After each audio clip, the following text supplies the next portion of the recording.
good evening, everyone in Australia, and good morning to those of us joining from the UK or Ireland. I know we have people from all around the globe this evening, which is very, very exciting for us here at the VLGA, LGPro and LGiU, working in partnership to bring you this evening's session. My name is Chris Eddy. I'm the interim CEO at LGPro in Victoria, and it is my pleasure to moderate this evening's live panel session. Before we commence, I would like to just say, in the spirit of reconciliation, VLGA, LGPro and LGiU acknowledges the traditional custodians of country throughout Australia and their connections to land, sea and community. We pay our respect to their elders past and present and extend that respect to all Aboriginal and Torres Strait Islander peoples today. Before I introduce our panel, I'd like to introduce firstly Catherine Arndt, the CEO of the VLGA, to say a few words of welcome on behalf of the VLGA. Good evening, Catherine. Thank you, Chris, for that introduction. And I'd just like to thank everyone for joining us for a very special end-of-year live panel episode of VLGA Connect, brought to you in partnership with LGPro and LGiU Australia. We are privileged to have with us tonight, or morning for those of us joining us from the UK and Ireland, a panel of CEOs from across the globe speaking about the impact of COVID on the business of local government. For those of you who don't know, the VLGA is an independent governance organisation, a peak body for local government, and our 5-year strategic plan, which ends in 2022, guides our work. And we work to support and assist councillors to do their job well and support councils in achieving good local governance in the delivery of services to their communities. Before I hand back to my co-host Chris Eddy to formally introduce the panel, and as 2020 draws to a close, I think it's a good time to reflect on what has been a most challenging year and is still a challenging time for many of us. However, as difficult as this year has been, it has also defied us and the sector to work harder and smarter to continue to deliver the high calibre resources and support that you expect of the local government sector. And as an organisation, the VLGA has developed agile and responsive content and methods of delivery to accommodate new ways of working.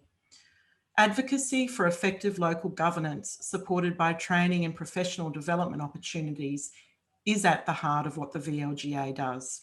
And we also give councils a voice through regular meetings with key stakeholders, policymakers, the Minister for Local Government, and by hosting collaborative and informative panel sessions like the one we're about to hear tonight. I could go into the many things that we've done this year at the VLGA, but I don't want to take up our time. It's precious, and I do thank you all for joining us, and I'll hand back now to Chris to introduce our panel. Thank you, Catherine, and just may I say on behalf of the LGPro, it's been a pleasure to collaborate with you on these sessions this year as part of VLGA Connect. And it's a pleasure to bring into the fold this evening for the first time LGiU Australia. And I'd like to introduce Luke Nichols, just to say a few words to establish LGiU. Luke is the lead here in Australia. Luke, good evening to you. Thanks for that, Chris. I'd just like to welcome you all as well. All the UK and Irish councils know LGiU very well.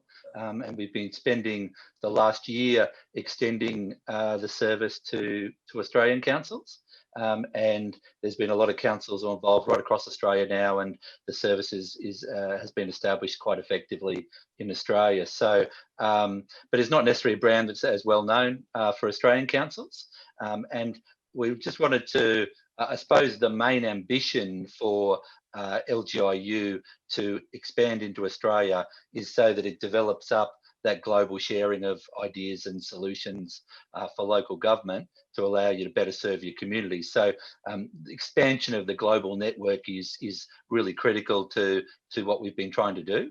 And it's really great to see an international panel with such great council CEOs talking about their experiences and sharing them, and then councils across Australia and also across the LGiU network being able to share those experiences. So very much looking forward to tonight, and I hope there's something controversial or exciting that comes up that one of the CEOs raises. So back to you, Chris.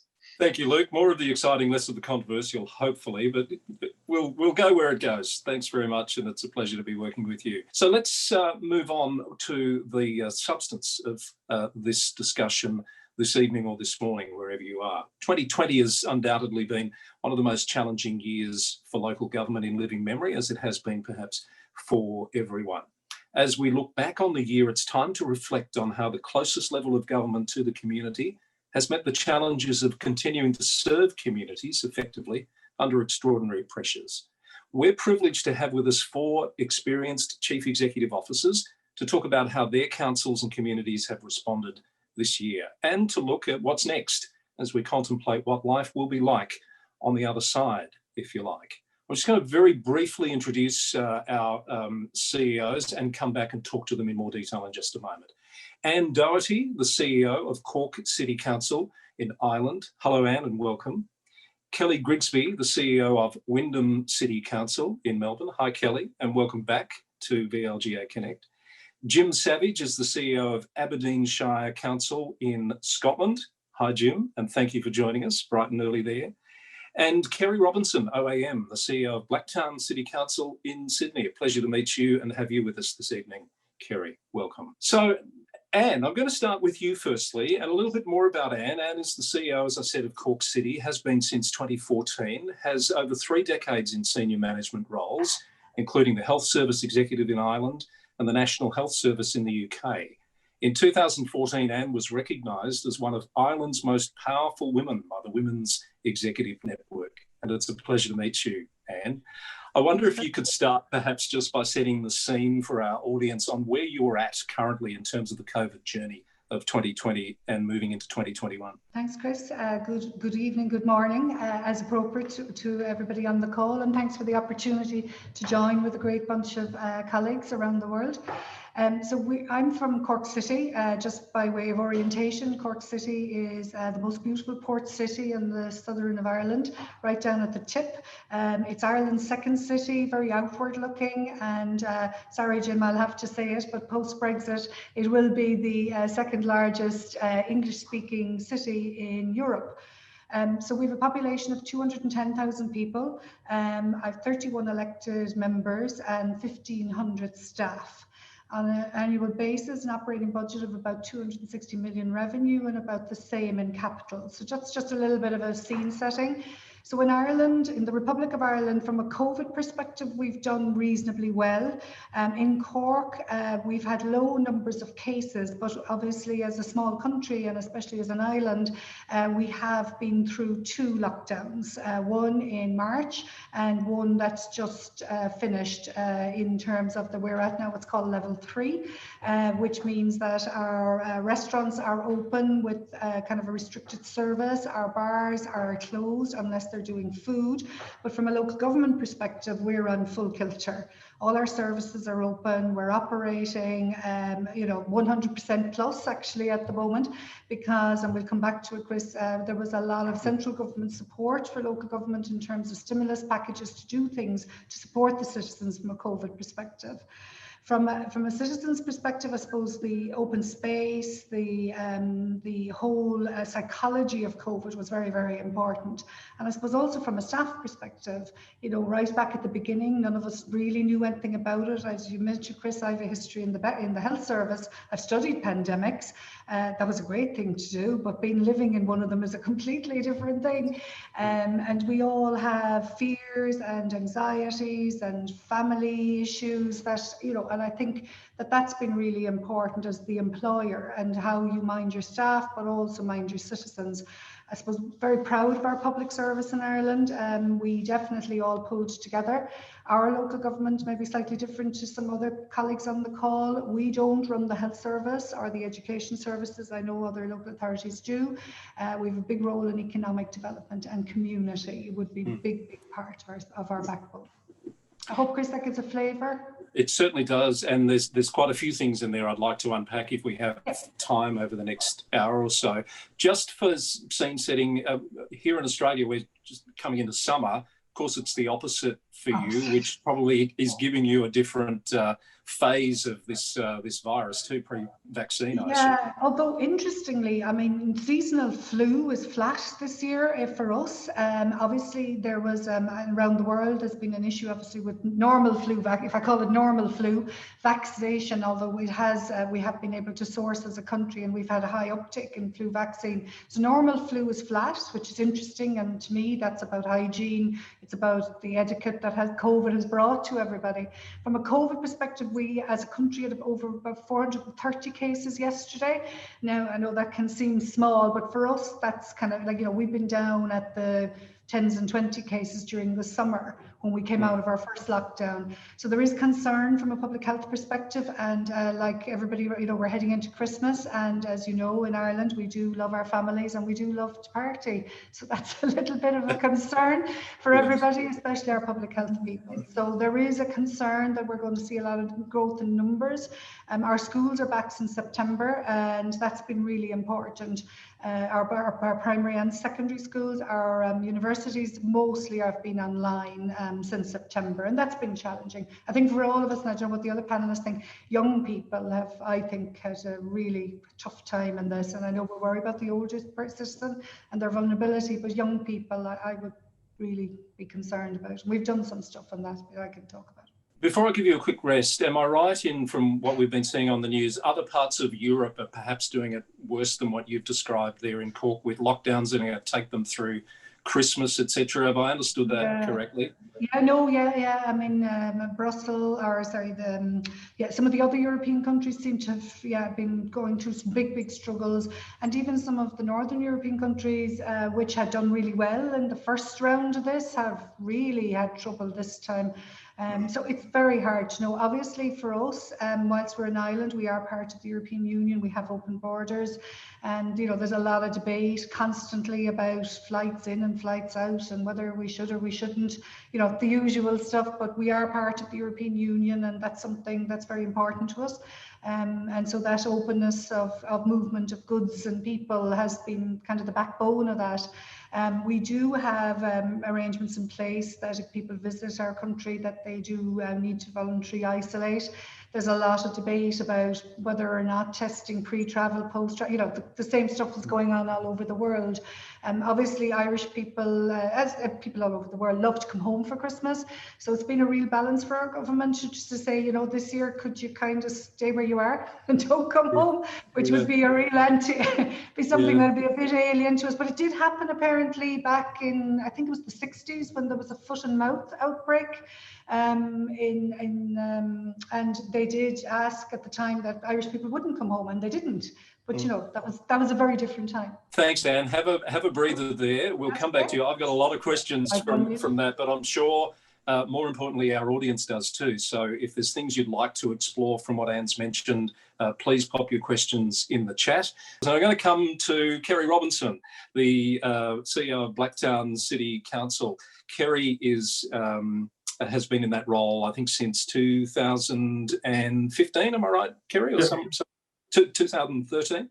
And his resume includes broad experience in town planning, valuation, real estate, property development, and local government. Has held senior private sector roles and has taught at the University of New South Wales. And in 2019 was awarded the Order of Australia for services to local government and town planning. Pleasure to have you with us, Kerry. Good evening. And perhaps if you could just set the scene for what life is like for you at the moment in Blacktown and some of the challenges that you've been dealing with this year. So just very quickly, we're a large suburban council on the metropolitan fringe of council in a growth area. So we have a population of 400,000 people over about 247 square kilometres. We have a staff of 2,200 odd doing traditional service delivery. We have a budget of about $800 million, which is about 450 GB pounds. And we've got a very large capital program for delivery of about £2 billion worth of growth infrastructure to service the 250,000 people that are moving into our city. We're the fourth largest council in Australia. The context in Australia is very, very different to the UK. We've been through a single shutdown and then some suppression, if you like, and have now virtually eliminated the COVID from the country. And what we're dealing with is the tail of imported COVID from travellers arriving, and that is very, very restricted. Our borders are effectively closed other than government-sponsored flights. So the context is very, very different. I'll leave it there, Chris, unless you want to go a little deeper, drill a little deeper at this stage. Look, we come to that through the course of the conversation, Kerry. Just, I'm not great on Sydney's geography, others probably are, but we've had a couple of cases in the news from Northern Beaches. That's nowhere near Blacktown, is it? No, we're in the very western part of the city, but the cases move, if you like, broadly. The hotels, which are quarantines, are in the centre of the city. The lowest paid workers live in the fringe of the city, and it doesn't matter whether it's the north, the west, or the south. Those workers go in, those cleaners, those HR people, they go into those areas and they bring the disease, unfortunately, back out to suburban areas. So it can be anywhere in the city. Kerry, one thing I wanted to explore with you, if we have time, is with your development background. We understand the New South Wales government has invested a lot of stimulus spending into infrastructure, which you're no doubt experiencing Blacktown. How's your experience, your background helped with that sort of really fast, get it going on the ground type environment? So you might have thought that the real estate market would grind to a halt because of lockdown and all the rest of it. But in fact, the fact that money is virtually free with reserve bank rates at 0.25% and with Commonwealth stimulus, so first home buyer grants, in fact, suburban greenfields land is doing very, very well. So we still have residential estates which are selling 20 lots a week. And so there's still a lot of turnover. Our development applications at that end of the market are flowing very, very well. So stimulus is countering what might normally have happened to a shocked residential property market. And what strikes you as the biggest impact in your particular municipality when compared to others, Kerry? So just broadly in terms of scale of impact, at the outset in March, we did a forward forecast looking at various scenarios. We picked a middle scenario and said over 18 months, we thought we would have a revenue shortfall of about $24 million. As I look back now, so far, the revenue impact's been about $5 million. The most significant impact has been in our aquatics business. We run a very substantial learn to swim business. We typically have about 8,000 people on our learn to swim books at any one point in time, and that's a money maker for us. There have been other lesser impacts in terms of inability to book community facilities and things like that. So in an operating budget of about $400 million, to have a hit of $5 million is for us very, very manageable. We've dealt with it most fundamentally by simply holding vacancies for a minimum of 9 months in order to create a staff saving, if you will. We've all at the top of the tree taken a salary cut, and they're the two biggest things. And the remainder has been sopped up simply by deferring small amounts of capital works. So compared to what the US, compared to what the UK might be needing to address, for us, it's really been a mild impact that has been very, very manageable. And we've had extraordinary support from our staff in doing that. Terrific. All right.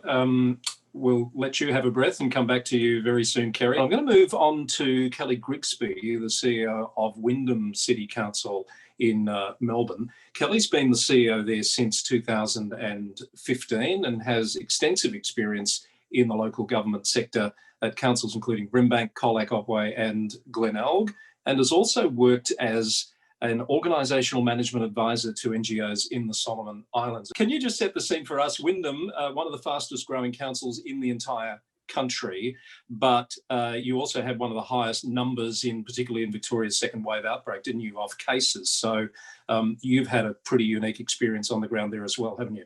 We have, as you say, the unenviable really position of being one of Victoria's hardest hit, in fact, the country's hardest hit councils just in terms of COVID infection rate. However, as you say, we are one of the fastest growing cities, and I was just listening to Kerry's address just now, and the similarities are really striking. You know, we did a very similar thing in terms of our financial forecasting, and put a lot of those things in place that Kerry's outlined at Wyndham as well. And we're pleased to date that you know, our income isn't as affected as we first envisaged. However, we do see that, you know, that is likely to be as a result of the stimulus packages, as Kerry's outlined, but also JobKeeper and so on and so forth. So we do think that there'll still be, you know, quite a significant hit to you know, the economy locally, but that will be a slowed process probably for us here in Wyndham. One of the other key characteristics, of course, of our city is that we're one of the most culturally diverse cities in the country as well, and in fact one of the youngest populations. So we've had you know, some unique challenges, but also some terrific opportunities. We're a very entrepreneurial city, and we've had some fantastic businesses, you know, really pivot and become really agile during this time, and, you know, continue to trade in new and different ways, which I'm sure we've seen, you know, across the country. But certainly from our perspective, that's something we've been particularly proud of here in Wyndham.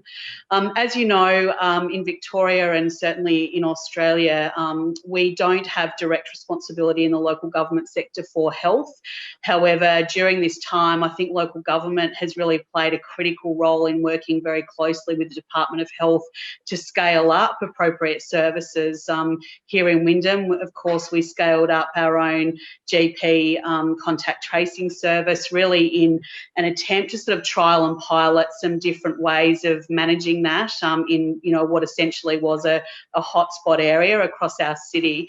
And we did that through a partnership with GPs that grew and grew and grew. And now, of course, we're working with DHHS on rapid testing to sort of look at how we manage, you know, future outbreaks in a, you know, more agile way, and containing those, particularly as they relate to particular geographical areas or particularly you know, community cohorts. So one of the things that I think local government has done particularly well, and I'm sure this is worldwide, is that it has scaled up really important services, being the closest level of government to people. We know our communities well, and I think that's one of the key learnings from my perspective that I hope has come out of this pandemic, is the role that local government actually plays, particularly as it relates to, you know, how we engage with culturally diverse communities, for instance, and the fact that central government don't necessarily have that reach, nor the expertise sometimes in working with diverse communities. So I think local government's really come to the fore in that regard, and certainly that's been a really central part of Wyndham Council's response, is really being able to work closely with community leaders from interfaith communities, but also with our health sector as well at a very practical level, to really start to scale up really innovative approaches to not only testing but also that wraparound support to ensure that people had the right you know, access to service, access to support to isolate in a safe way,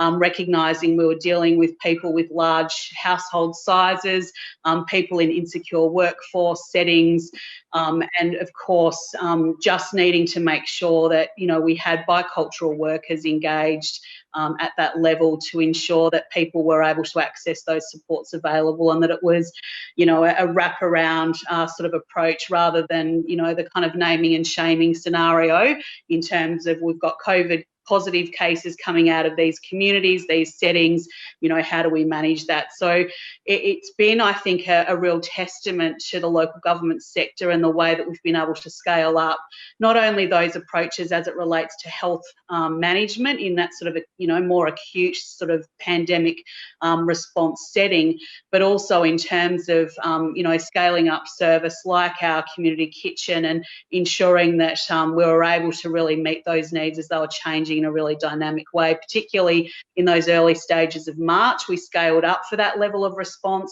We didn't get the level of sort of wave that we were expecting, but that work that we did in those early days certainly placed us well to respond when we did get those really significant increased infections in that second wave. So it's terrific to see Victoria coming out of this now, but we can't be complacent. And I think that work that we continue to do alongside and in partnership with government and other agencies is going to be really critical to take us forward. Thanks, Kelly. A few things there I want to come back to if we have time, particularly around those challenges of communicating with the diverse community that you have, your contact tracing, and if I recall correctly back at the outset, you were doing some things with technology that others hadn't quite gotten up to speed with yet to get the word out. So just on notice that I'd like to explore a couple of those with you if we get time, Kelly. But we've got Jim Savage waiting very patiently to introduce. Jim, the CEO at Aberdeenshire Council in Scotland, and has been in that role since 2015.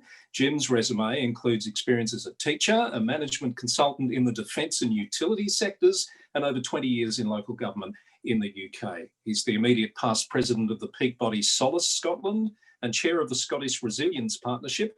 And I'd love to find out more about this, Jim. Clerk to the Lieutenancy for Aberdeenshire. Welcome to VLGA Connect, Jim Savage. Good morning, good evening to you all. Hi.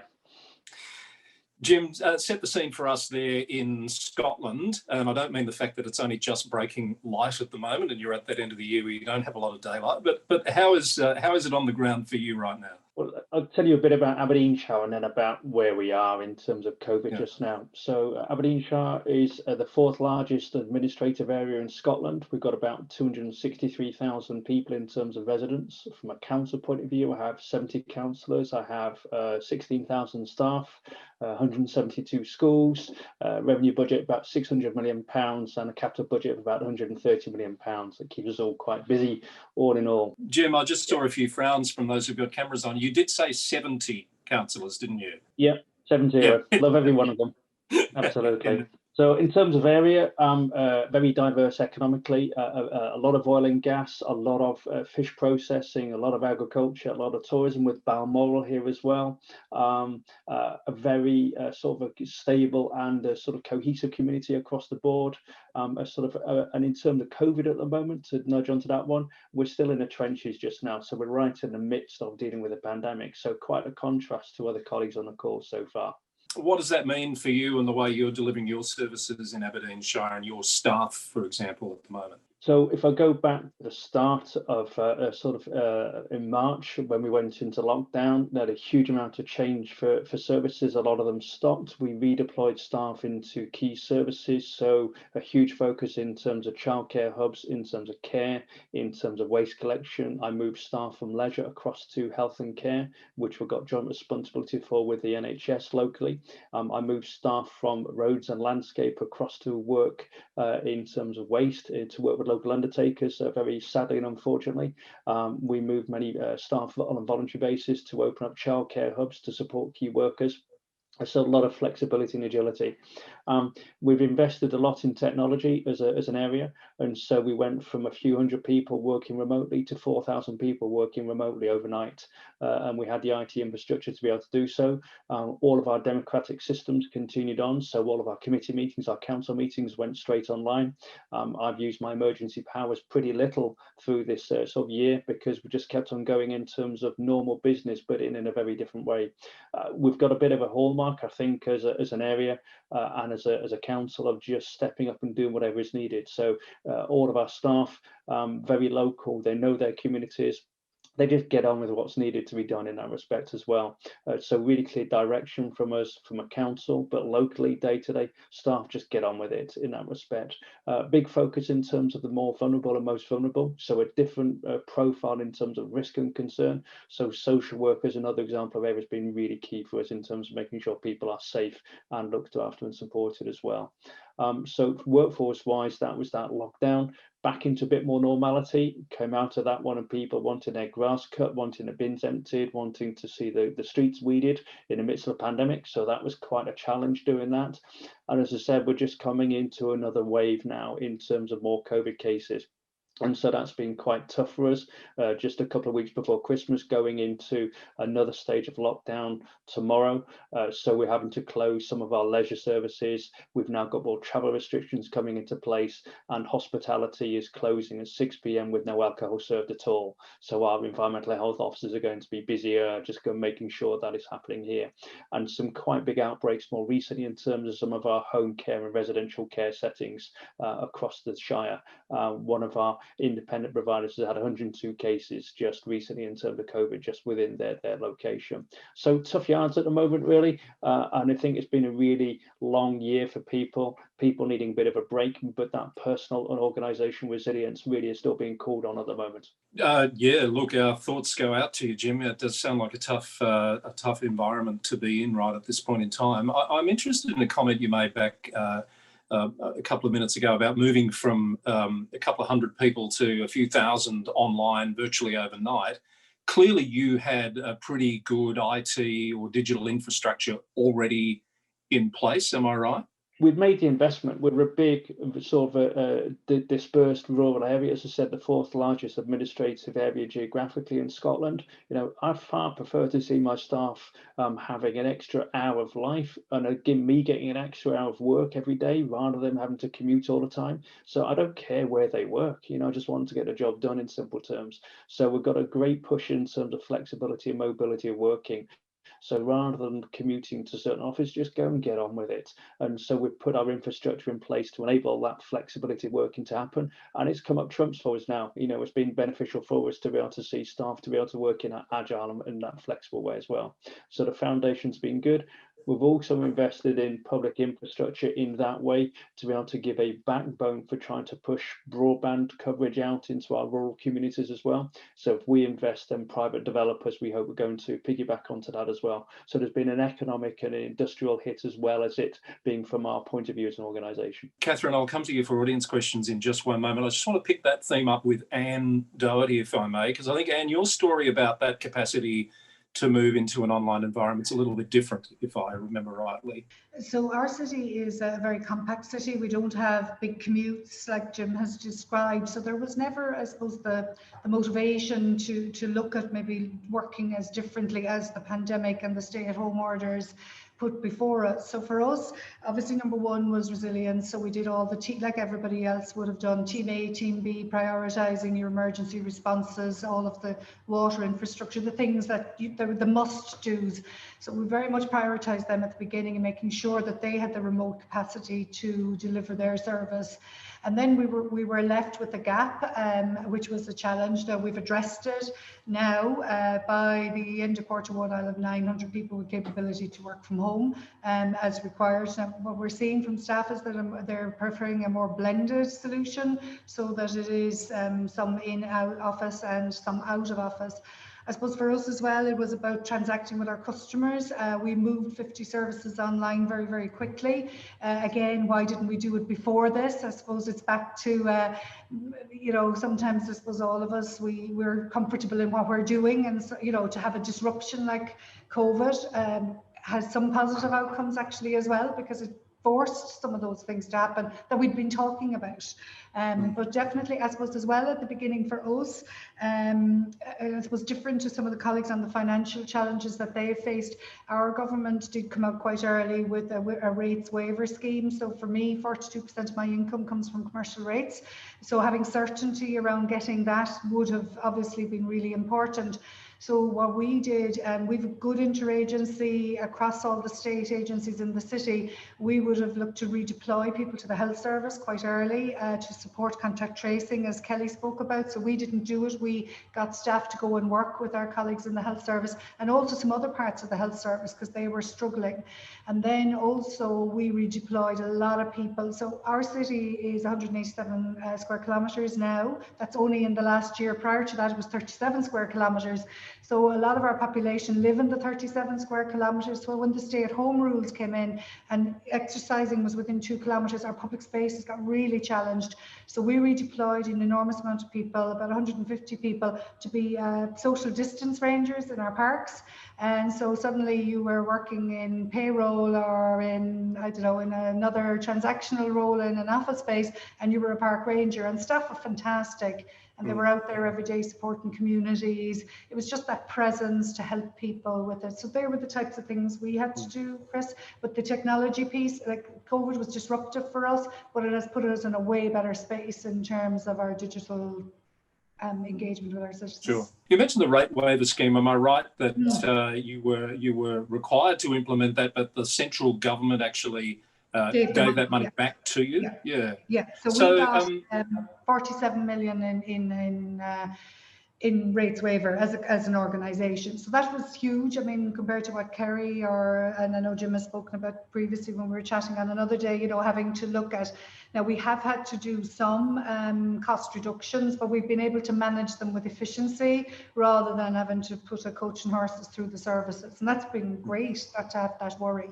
And central government did early on recognise, obviously business needed support, but they did listen to the fact that local government would keel over if it didn't give that support to local government. And I think that was a bit of a game changer in terms of that relationship with central government, that recognition. Can I just explore, I'm sorry, Catherine, just before we get off that, so Kerry perhaps, has your relationship with the state government in New South Wales changed this year as a result of COVID in any meaningful way? I might reflect on some of the conversation and just how different it is here in New South Wales. So New South Wales has had a very top-down state directive model, both for healthcare delivery typically, but also particularly in COVID. So the public health orders put in place by the state have been policed by the New South Wales Police Force, and council has no role in the administration of that. In terms of helping out, as Wyndham might have done in terms of engagement with the community, the health service in this state has been very directive and very top down. So our biggest impact was we had a childcare centre which had a couple of cases in it, which was closed down. So we'd done all of the work, prepared our strategies for how we're going to deal with all of that, and they meant nothing because the health department stepped in and said, this is what you will do, this is when you will do it, and this is how you will do it, and we're going to do most of that in any case. So to some degree, we've almost been an observer to what has gone on within the community. We have a long-term relationship with the health district, but that's much more about long-term strategic alliances and the way we approach community more than any actual direct service delivery. So we haven't been involved very much. In terms of the IT piece, we were just very lucky that in February, we completed the rollout of a new standard operating environment where we'd given everyone laptops. And we thought, this is fantastic. Except that, like Anne, we'd not had a lot of work from home going on. So we only had 100 external VPN ports.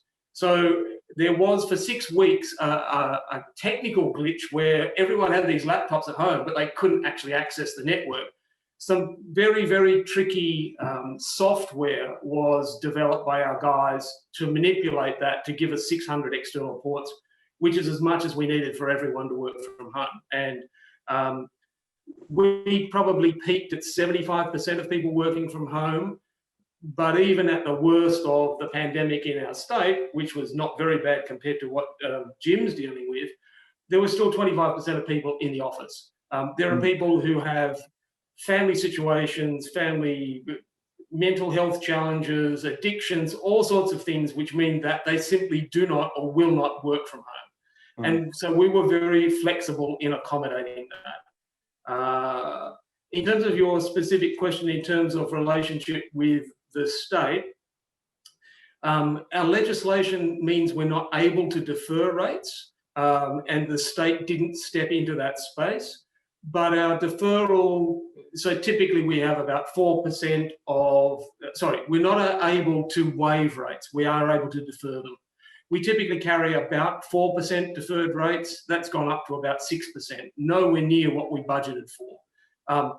the JobKeeper, the Commonwealth job subsidy in Australia, has meant that the vast majority of people in the community have kept their jobs. I think our unemployment rate's gone from about 5 to about 7.5% within the city. So really, once again, very, very manageable impact. Relationship with the state, Chris, a little more engagement with the central part of the Department of Planning, Industry and Environment, which looks after local government, but not very much at all. So it's been very much business as usual for us, with small impacts along the way. Thanks for that, Kerry. Catherine, I am mindful we have some questions building up in the chat. Thanks for that, Chris. And I think we've covered off a couple of them actually. During that conversation, there was a question about the move to online and what the impact of that was for councils. And we've talked about that from a staff perspective, but also a service delivery perspective. I know, Jim, and you may wish to comment about this, the financial assistance that the central government has offered in Scotland has, well, certainly when we caught up a couple of weeks ago, wasn't at the level where it was in Ireland, for example, and that has potentially significant financial impacts for you. I'm not sure if you wanted to comment on that. A slightly different position for us. I would say that the different countries have already had a different financial hit economically in terms of how COVID has been. You know, the Scottish government here, I think along with the rest of the UK, has probably had a harder time comparatively, if I can say it that way, in terms of the level and extent of COVID. So financially and economically, been a very long time now in terms of intervention. We have had an impact of about £60 million budget pressure, so 5% equivalent, due to loss of income, additional expenditure, and a lack of sort of revenue coming in some shape or form. We have stopped spending in some areas, so we've reduced that pressure down by about £14 million, and otherwise classically looking in terms of how we can reshape and reconfigure services just now. I haven't had our budget settlement yet. That's going to be next January. So just at the start of actually a voluntary redundancy process with our workforce at the moment, right in the midst of all of the response going on, which is really tough to do at the moment, but we have to balance our books just now. And we wait to see what the sort of settlement will be next year. There is and has been a loss of income scheme coming through for some of our commercial activity, which is welcome and beneficial. But we wait to see quite what a settlement will be. And as I said, I think sort of UK and Scottish governments are both having a tough time in terms of the amount of investment they're having to make to be able to navigate COVID just now, and we'll be a part of the consequential effect of that all in all. So could be worse, could be better. We'll just get on with it. And perhaps, as you said, you're about to enter a next stage of lockdown this evening over there. That might also inform some of that decision making by the government in terms of what that assistance might look like. It possibly might force the hands there. One of the things that I'm also interested in hearing from the panel about is, I guess, and particularly from Anne and Jim, where you have, and I think you said 31 councillors, Jim, you have 70.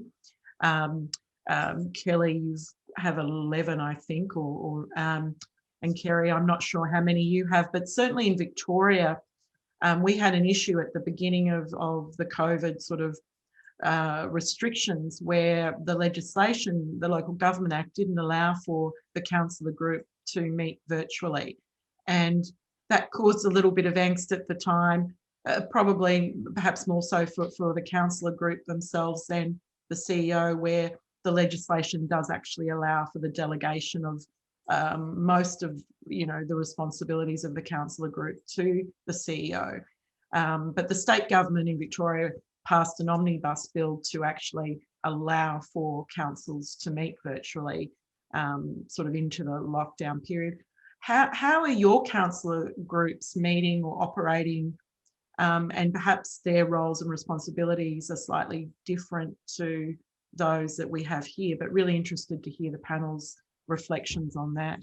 So we've 31 elected members. They work across 5 electoral wards in the city, and from within them they each year elect a Lord Mayor, who's the chair of council. And we've very clear executive and reserved functions. So the council's role is statutory in terms of the adoption of the budget, the corporate plan, disposal of property, yeah, those type of things. And a lot of the stuff is with the executive.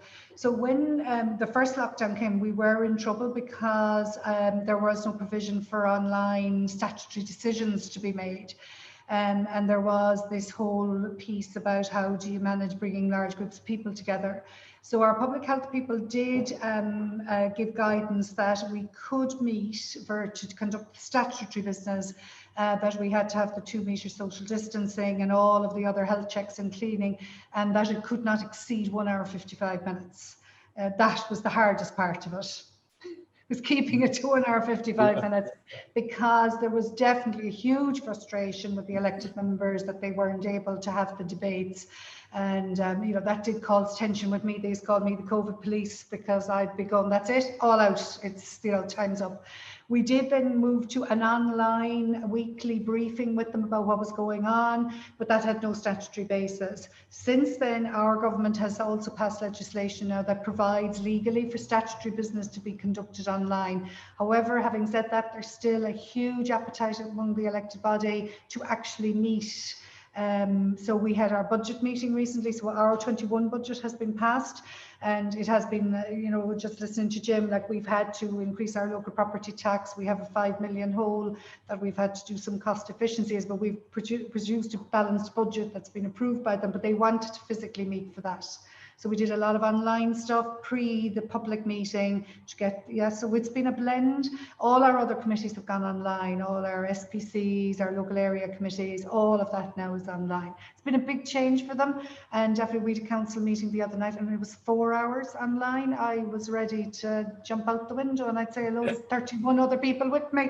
It was hard, very hard, yeah. Jim, have you got some insight? I will ask each of the panel members just to provide a comment on how they've managed the elected reps in this environment. Jim? So a lot of these things were in our gift and our power. We weren't dependent on a government to enable us to do that, and we had most of the sort of arrangements in place in terms of delegations and authorities. So we'd already started to sort of experiment where councillors were not able to attend because of a medical condition. They were able to dial into a meeting and take part and vote, etc. So we had all of that in place. So pretty much overnight we just flipped to online meetings, and it's most amazing experience seeing our provost sort of a chair full council, which is a 4 or 5 hour meeting, going through all of our normal business with 70 councillors all on a Microsoft Teams meeting and getting on with it.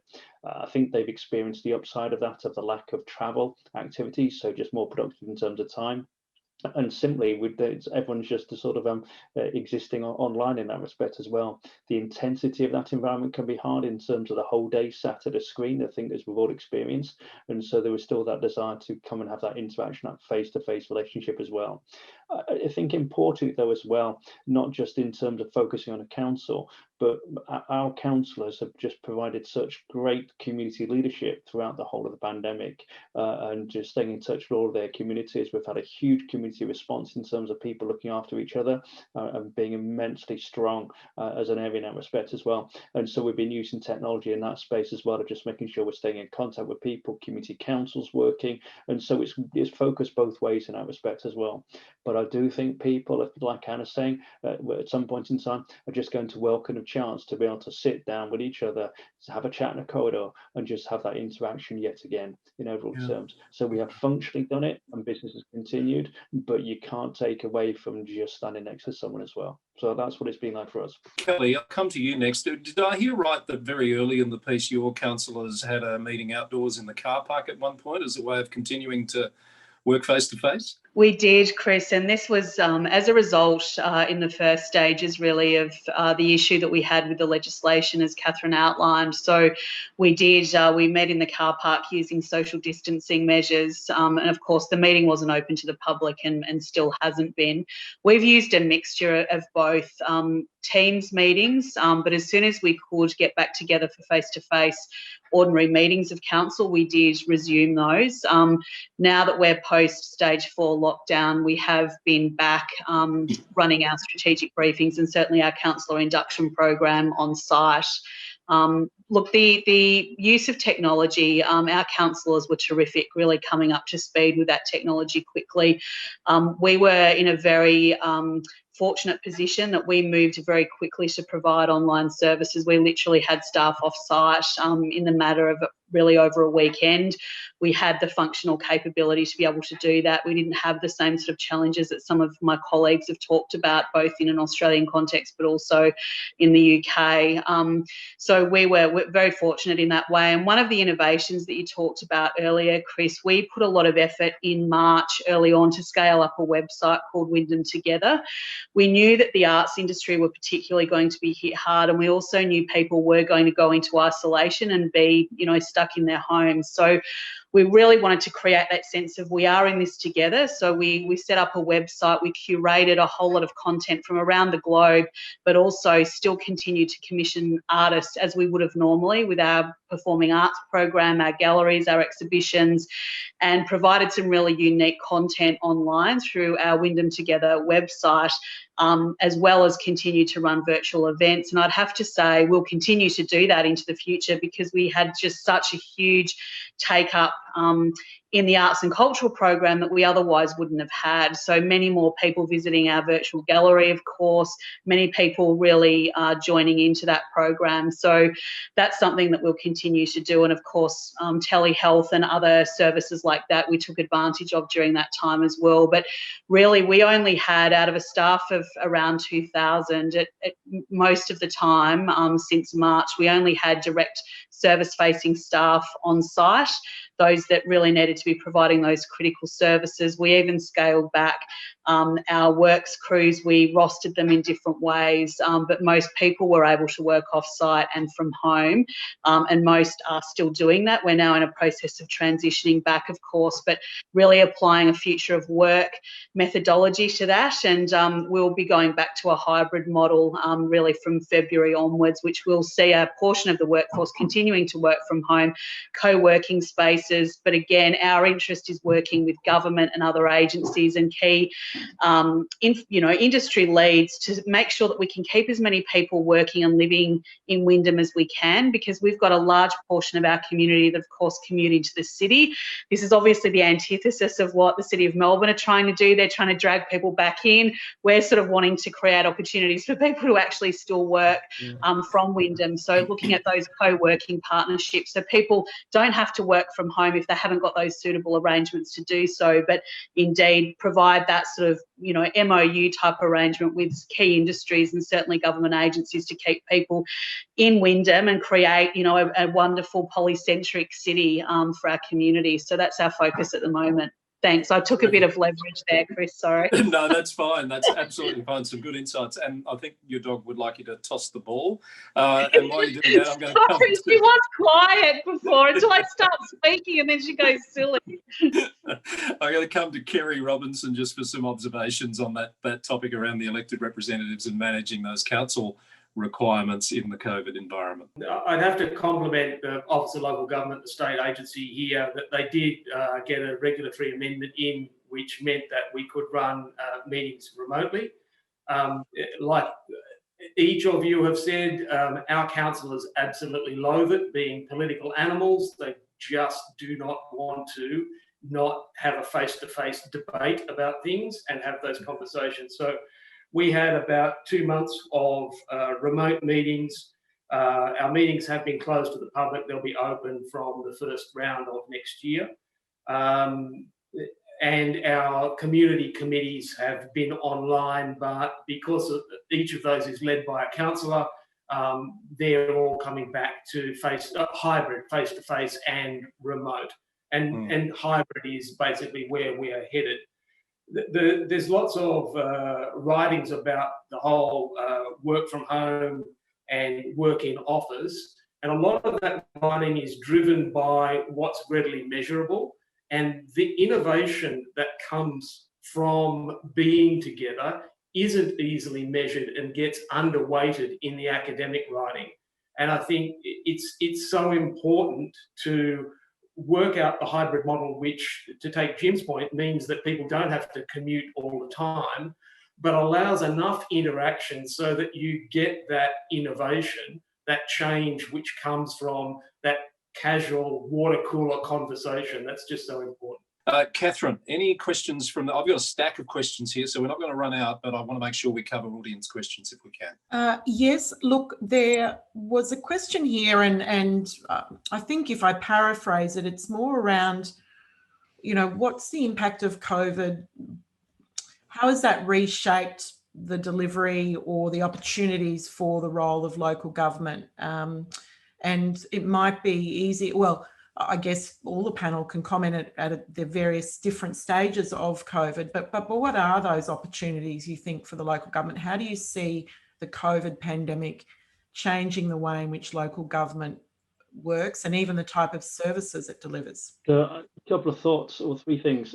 I think our experience has been that this has helped bring out the best between central and the local government, rather than having the usual turf war about who's responsible for what. We've found our place to each do what we best can do in that respect.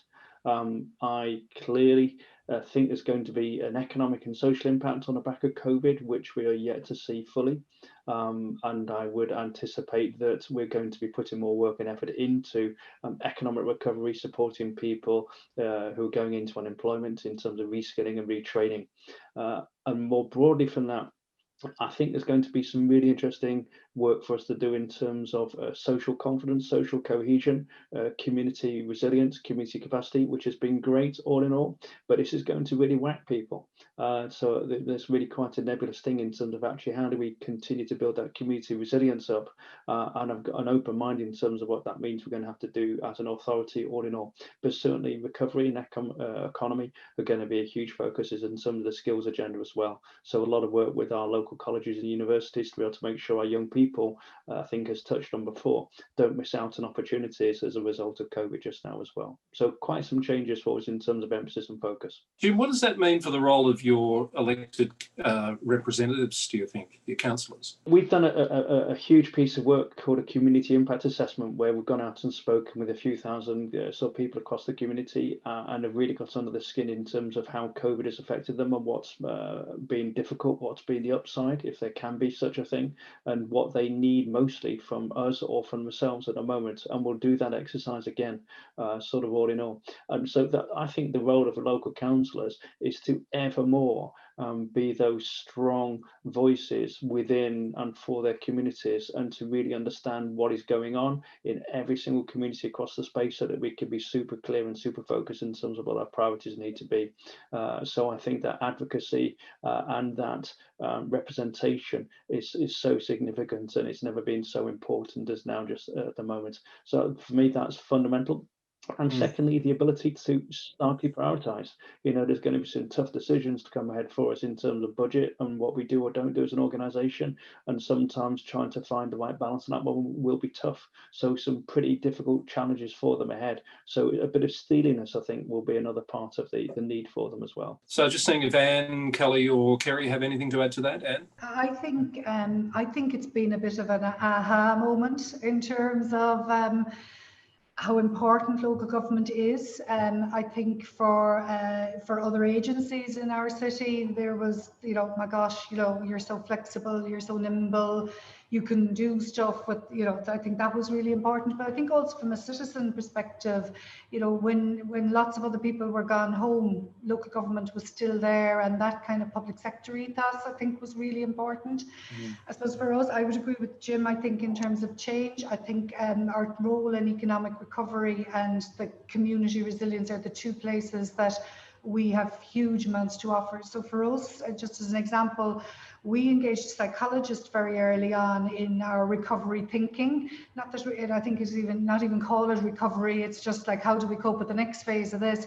You know, and it was all about getting all the people around the table talking about, you know, what's the most important thing to get business back up and running? And actually it was safety. The customers that came back to our city felt safe.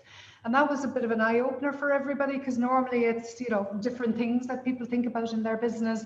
So it was just even bringing those type of conversations. And we did a big Reimagine Our City programme, but we did it from the ground up, and it was sitting down virtually, obviously, with the different streets by streets, the businesses, the people who lived there, what worked, what didn't, you know, so we were able to progress things. We've pedestrianised 14 streets that would have taken 14 years probably to achieve, because of, I suppose, we were all probably working a little bit differently because we were far more engaged with each other because of the nature of it.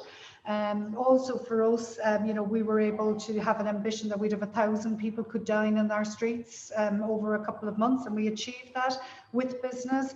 And, you know, society has really responded to that because that's the community piece that people felt safe with. And I think as well, you know, our role in community development is not always understood, and it's not about taking over, it's about empowering and creating the conditions for communities to grow. And I think that's been really important in this, and I think they're the things that I think will be our future. Is probably echoing Jim a little bit there. We're going to have to start wrapping up. So Kelly, maybe just 1 minute on that topic of what do you think will change for us? Look, I just concur with a lot of what's been said. First and foremost, I think, again, just that role of local government, I think, is much better understood, as Anne's just said. I also think the practical examples of the reduction of red tape, you know, we talk about projects to reduce red tape. The reality is we've seen this in action when it relates to, you know, the pedestrianisation, tactical urbanism that we've seen, that, you know, local government's really led on to support business reopening, restaurants, and creating those active spaces back into our city centres. I think that these are the things that really will come on as being terrific opportunities that we can build from. But I think first and foremost, it's the role that we play as a leader. And I think that the New South Wales model, and why it was probably a bit more top down there, was because their government works quite differently, I think, in a district or sort of regional context. Whereas in Victoria at a state level, it's very much head office sort of driven, certainly in the metro context. I think very different model, and I think there's an opportunity for us to really look at decentralisation of government in partnership with local government to deliver these sorts of services into the future. I think my experience, and I'll pick up on Jim's comment about the import of advocacy. In a pre-COVID world, half of my time is spent outward facing in advocacy. And it's been extremely challenging to do that because the state, and that's mainly with the state bureaucracy is pretty much shut down.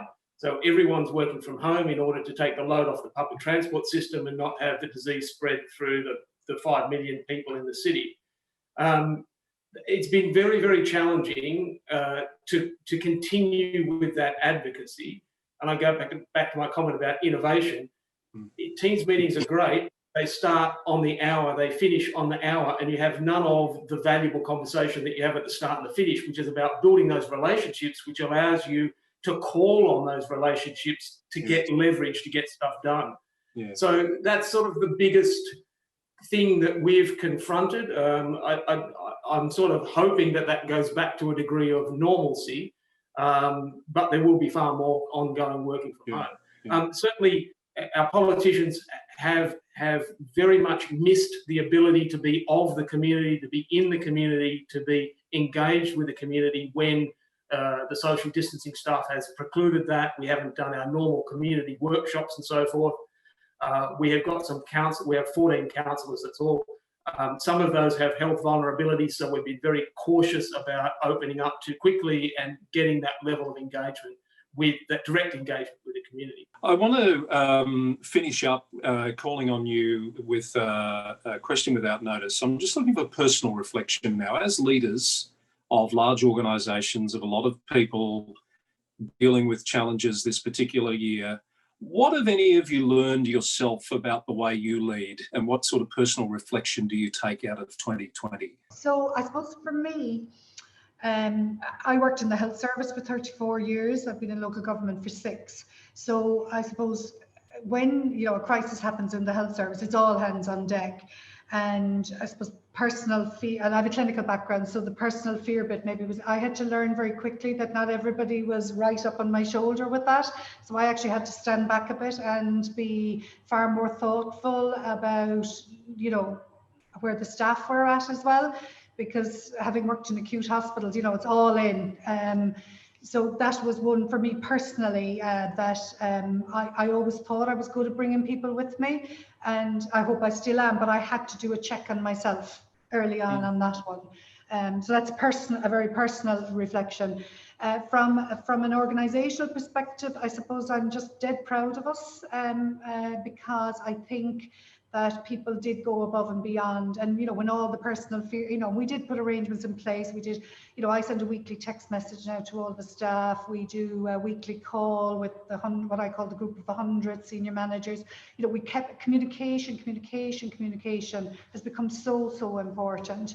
And I suppose then the other piece is, you know, that as I think Kerry said, I do think that the innovation bit we need to mind. We need to mind where magic happens, and magic happens where minds come together. And so for me, it's about how do we keep that in this kind of world. Now, having said that, I wouldn't have had the opportunity to talk to you all this morning in this way, only for COVID probably. Thank you, Anne. Kelly, I'm going to come to you next. Have you learnt anything insightful about yourself this year, do you think? I think so.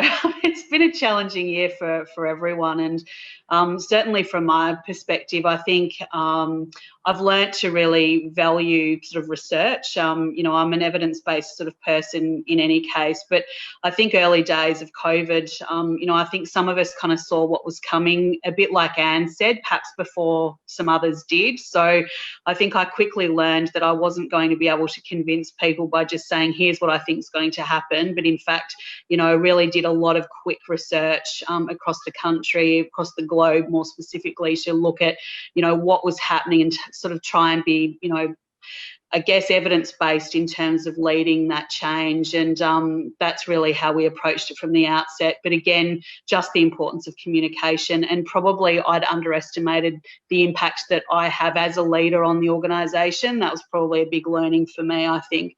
I realised suddenly people were looking to me very quickly to lead the way through this, obviously with support from a very competent, terrific team of people. But yes, the buck kind of does stop with you, and that was probably a moment of realisation for me early days, when we needed to start to make some of those really quick, difficult decisions. Jim, a personal reflection from you, perhaps? The importance of nurture for the organisation. So one of the things I've done is each week have a team call with a few hundred staff, just jump on, and I just talk to people about the latest of what's going on and what's dealing with in that respect. And I think just the candour and the accessibility has been important, and it's the whole gig in terms of the difference between the person and the post. So people have seen more about me as a person. They do seem to be more interested in terms of how my 6-month-old border collie's doing than me at times, but that's part of life in that way. So I think just having a bit of openness and just treating people as human beings and attending to that as an organisation, I think has been profoundly important. And I think doing more of that, as Kelly touched on, is my big learning from this year. Thanks, Jim. And there's many pets that have become much more well-known than they normally would be this year. Kerry? A reflection, we've got an exceptional work health and safety leader who's worked all around Asia, and his connection was really strong in terms of bringing the science and what the UN was saying and a whole heap of things to the organisation to say, this is what we think the future looks like, which was really helpful. In terms of the leadership, just a reflection on the import of stability. So people in the organisation look up the tree and they want to see that there is strength and there is stability. And we've got a fantastic working relationship at the executive level. We were meeting daily as stuff was evolving and all the rest of it. And just the consistency of messaging and the solidity of the way we work together gave enormous support to the staff, that we knew what we were doing, we were looking out for them, we were looking out for our community, and it would be okay as we went along. And I suppose that reflection on just being stable, being calm, being sensible is invaluable to people. Thanks, Kerry. That's been terrific, those insights from all of you. I could speak with each of you for another half hour individually, at least, on these topics. I hope our audience has gained as many insights from this as I have. I'm going to ask Catherine to perhaps sum up for us. Thank you for that, Chris. And I know he could probably well talk for another hour or so, but we won't let him tonight. We'll and for our overseas panelists, I know you've got a day to start. I just really wanted to acknowledge the contributions that you've all made today, and the honesty and the reflection, and certainly sharing those personal learnings is very powerful for those in the room. It's an incredibly challenging period, I think, and I feel for you, Jim, and also Anne, who are perhaps at different stages to where we are in Australia, and we certainly hope that some of tonight's discussion here may, help you through, the next few months as you sort of go into those different stages. COVID has brought about opportunities like this to collaborate and bring people together, and certainly that has been not a learning for me so much as an opportunity for our organisation, for the organisation that I lead, to bring those people together, to have those conversations, and to use virtual platforms like this to really touch as many people as we can. And I think VLGA Connect has been very successful in doing that. I must thank Chris Eddy, who's collaborated in his capacity personally and also as interim CEO of LGPro, to Luke. I think he may have left us from LGiU. I have met the global head of LGiU previously. Don't think he's in the room, but I see that Andy Johnson is from the UK LGiU office, and I'd just like to thank LGiU for also collaborating on this. I think, this is about the more of us in the room having these conversations, the more of us that are collaborating, I think the more learnings that there will be, and the support that we can offer the sector will be strengthened. So thank you, and I wish you all the very best. Thank you, Catherine. I can see Andy there. Hi, Andy. Thank you for being with us. So that wrapped it up. Thank you very much. I hope that's been a useful session. We're getting some nice feedback there in the chat session. Thank you for being part of another VLGA Connect special live panel. We look forward to hopefully seeing you all again in 2021. Thanks and good night.